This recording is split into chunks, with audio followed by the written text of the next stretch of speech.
নমস্কার, হরে কৃষ্ণ।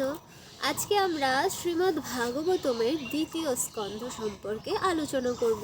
আমরা দ্বিতীয় স্কন্ধের প্রথম অধ্যায় থেকে পাঠ অধ্যয়ন শুরু করব। তো আমি একটু সিরিয়াল ব্রেক করছি, এ কারণে সরি, আমি আন্তরিকভাবেই দুঃখিত। কারণ হচ্ছে কি, আমি এখন একটা জায়গায় আছি যেখানে হচ্ছে আমার কাছে ভাগবতের দ্বিতীয় স্কন্ধই রয়েছে। যেহেতু ভিডিও বানাতে হচ্ছে, এ কারণে আমি দ্বিতীয় স্কন্ধ থেকেই শুরু করছি। তো আমি সিরিয়াল ব্রেকিংয়ের জন্য আন্তরিকভাবে দুঃখিত। তো এখান থেকেই আপনারা শ্রবণ করুন, আবার পরবর্তীতে আমরা সিরিয়ালে ফেরত আসবো। দ্বিতীয় স্কন্ধের প্রথম অধ্যায়ের নাম হচ্ছে ভগবত উপলব্ধির প্রথম স্তর। তো আমরা যে ভগবত উপলব্ধি করতে চাই, ভগবানকে উপলব্ধি করতে চাই, অনুভব করতে চাই, তার প্রথম স্তরই হচ্ছে এই দ্বিতীয় স্কন্ধের প্রথম অধ্যায়। তো এখানে প্রথমে মঙ্গলাচরণ আছে। মঙ্গলাচরণে আপনারা সকলেই মনে মনে বলুন, কি বলবেন? ওম নমো ভগবতে বাসুদেবায়। বলেছেন সকলে? ধ্রুবর গুরুমন্ত্র। হ্যাঁ, তো এরকম আরও কিছু গুরুমন্ত্র আছে যেগুলো হচ্ছে দীক্ষার পরেও কি হচ্ছে, লাউডলি উচ্চারণ হচ্ছে, মানে জোরে জোরে উচ্চারণ করা সম্ভব এই বীজ মন্ত্রগুলো। তো বাদ দিন, সেই প্রসঙ্গে আমরা পরে যাব, পরে কখনো জানাবো। তো আমরা আসছি প্রথম শ্লোকে। প্রথম শ্লোক কি? প্রথম শ্লোকে হচ্ছে শ্রী শুক উবাচ বরিয়াণেশতে প্রশ্নঃ ক্রীতো লোকাহিतं নৃপ আত্মবিসম্যতঃ পুংসং শ্রোতব্যাদিষু ইহ পরঃ। অনুবাদ: শ্রী সুখদেব গোস্বামী বললেন, হে রাজন, আপনার প্রশ্ন যথার্থই মহিমান্বিত, কেননা তা সমস্ত মানুষের পরম হিতকর। এই বিষয়টি সমস্ত শ্রেণীর বিষয়ের মধ্যে শ্রেষ্ঠতম এবং আত্মতত্ত্বজ্ঞ মুক্তকুল কর্তৃক অনুমোদিত। দেখুন, এখানে কি প্রশ্নের কথা বলা হয়েছে সেটা জানতে হলে আমাদের পূর্ববর্তী অধ্যায় সম্পর্কে, পূর্ববর্তী স্কন্ধ সম্পর্কে জানতে হবে। তো এখানে আমরা দ্বিতীয় স্কন্ধে যেহেতু আছি, তো এখান থেকে আমরা কি শুরু করব? দ্বিতীয় শ্লোক থেকে। মেইনলি আমরা দ্বিতীয় শ্লোকটাকে বেশি গুরুত্ব সহকারে দেখব। এখানে দ্বিতীয় শ্লোক থেকে আমাদের প্রশ্নের উত্তর শুরু হবে, সেই থেকে আমরা ভালো মতো বোঝার চেষ্টা করব। দ্বিতীয় শ্লোকে কি উল্লেখিত আছে? দ্বিতীয় শ্লোকে আছে, শ্রোতব্যাদীনি রাজেন্দ্র নৃণাম সন্তি সহস্রশঃ আপশ্যতামত্মতত্যং গৃহেষু গৃহমেধিনাম। অনুবাদ: হে রাজশ্রেষ্ঠ, আত্মতত্ত্ব জ্ঞান আলোচনায় উদাসীন, বিষয় আসক্ত গৃহমেদীদের অসংখ্য শ্রবণীয়, কীর্তনীয় এবং স্মরণীয় বিষয়সমূহ রয়েছে। এখানে বলা হচ্ছে কি, আত্মতত্ত্ব জ্ঞান আলোচনায় উদাসীন। আত্মতত্ত্ব মানে কি? নিজের তত্ত্ব, নিজের ভিতরে যে অন্তরাত্মা রয়েছে, সেই আত্মার তত্ত্ব সম্পর্কে আমরা কি করি? জানতে উদাসীন। আমরা সব সময় কি করি? আমরা পরনিন্দা, পরচর্চা করি। আমরা সব সময় অন্যদের ব্যাপারে ভাবি, অন্যদের কি করা যায়, অন্যদের দ্বারা কিভাবে লাভ করা যায়, অন্যদের দ্বারা কি করে আমরা কি করতে পারবো, নিজেদের উন্নতি করতে পারবো, অন্যদের ক্ষতি করতে পারবো। আমরা সব সময় we are thinking about that. Okay, তো আমাদের কি করা উচিত? আমাদের এই আত্মতত্ত্ব জ্ঞানে আমরা উদাসীন। তো এই উদাসীনতাটাকে আগে আমাদের ঘোচাতে হবে, না হলে আমরা সেই আত্মা সম্পর্কে, পরমাত্মা সম্পর্কে কখনোই জানতে পারবো না। আপনারা যদি জেনে না থাকেন, রিসেন্টলি গীতার যে ক্লাসগুলো রয়েছে সেই ক্লাসগুলো দেখে আসবেন, তাহলেই আপনারা এখান থেকে কিছু বুঝতে পারবেন। এখানে কি আছে?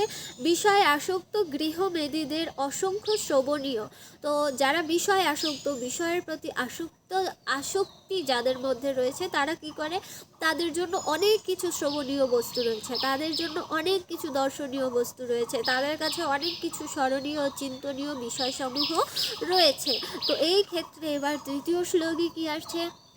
তৃতীয় শ্লোকে আসছে, নিদ্রায়ারিয়তে নক্তম ব্যাবায়েন চ বাবয়াহ দিবাচার্থে হায়া রাজন কুটুম্ব ভরণেন বা। পাখিগুলো অনেক ডাকছে। হ্যাঁ, তো না না, এটা এর অর্থ নয়, আমি বলছি সত্যিকারেই পাখি ডাকছে অনেক, তো আপনাদের শুনতে অসুবিধা হচ্ছে কিনা সেই কারণে। তো অনুবাদে কি আছে, এই প্রকার মাৎসর্য পরায়ণ গৃহমেদীরা নিদ্রামগ্ন হয়ে অথবা রতিক্রিয়ায় তাদের রাত্রি অতিবাহিত করে এবং আত্মীয় স্বজনদের প্রতিপালনের জন্য অর্থ উপার্জনের চেষ্টায় দিবাভাগের অপচয় করে। তো আমাদের দিন এবং রাত গেল কিভাবে? দিন গেল মিছে কাজে, রাত্রি গেল নিদ্রে, না বুঝিল রাধা কৃষ্ণ চরণারও বৃন্দে। তো দেখুন, আমাদের দিন এই মিছে কাজে চলে গেল, আর রাত্রি কিসে গেল? রাত্রি গেল নিদ্রায় চলে। তো এরপরে চতুর্থ শ্লোকে কি আছে? চতুর্থ শ্লোকে আছে, দেহাপত্য কলত্রাদি স্বাত্বা সন্ন্যস্বাপি, একটু কঠিন। হ্যাঁ, তো তেষাং প্রমত্ত নিধানম প্রসন্নাপি ন পশ্যতি। অনুবাদে কি আছে? আত্মতত্ত্ব জ্ঞান রহিত ব্যক্তিরা দেহ, পুত্র, পত্নী আদি অনিত্য সৈন্যদের প্রতি, এখানে কি বলছে? সৈন্যদের কথা বলা হচ্ছে, এরা হচ্ছে সৈনিক, সৈন্য। হ্যাঁ, তো একটা গ্রুপের সৈন্য এরা। তো সৈন্যদের প্রতি অত্যন্ত আসক্ত হয়ে জীবনের প্রকৃত সমস্যাগুলির সমাধানের কোনোই চেষ্টা করে না। তো আমাদের জীবনের যে প্রকৃত সমস্যা, আমরা কি জানি? আমরা কি আদতে জানি যে আমাদের প্রকৃত সমস্যা কি? আমরা ভাবি টাকা নেই, এটাই বোধহয় সমস্যা। আমরা ভাবি একটা ঘর করতে পারছি না, এটাই বোধহয় সমস্যা। বা আমরা বিয়ে করতে পারছি না, এটাই বোধহয় সমস্যা।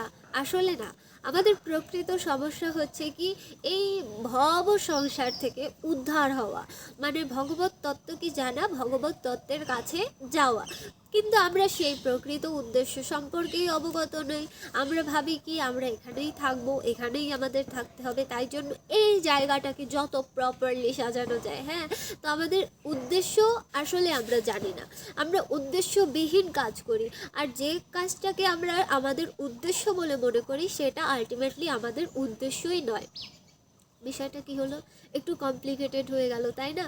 তো যারা বোঝার তারা এমনিতেই বুঝে যাবে, আর যারা বুঝতে পারছেন না তারা আবার একটু টেনে দেখুন। হ্যাঁ, তাহলে বুঝতে পারবেন, দু একবার শুনলেই বুঝতে পারবেন।